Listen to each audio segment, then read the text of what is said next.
শিব ঠাকুরের সাধনার রহস্য। কেউ কি জানেন কি সাধনার রহস্য? না জানলে চলুন জেনে নিই। অন্তহীন কালের শুরুতেই মহাদেব শিব সর্বেশ্বর রূপে ছিলেন। তার দৃষ্টি সর্বত্র বিস্তৃত। সৃষ্টি প্রলয় মানুষ দেবতা। একদিন শিব অনুভব করলেন পৃথিবীতে অশুভ শক্তি বৃদ্ধি পাচ্ছে, মানুষের হৃদয় ভুল পথে যাচ্ছে। তখন তিনি বসলেন নিঃশব্দ তপস্যায় কৈলাস সিংহে, গঙ্গার তীরে, গভীর অরে, যেখানে কেউ দেখতে পেত না।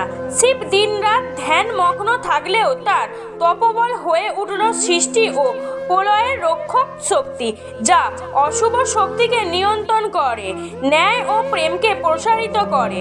শিব সাধনায় ছিল একান্তভাবে সর্বজন হিতকর, নিজের জন্য নয়, বিশ্বের শক্তি, ন্যায় ও সমতা রক্ষার জন্য।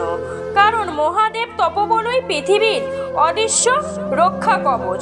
এই রকম ভিডিও পাওয়ার জন্য চ্যানেলটিকে সাবস্ক্রাইব করুন, আমাদের সঙ্গে থাকুন। ভিডিওটি ভালো লেগে থাকলে লাইক, কমেন্ট, শেয়ার করতে ভুলবেন না।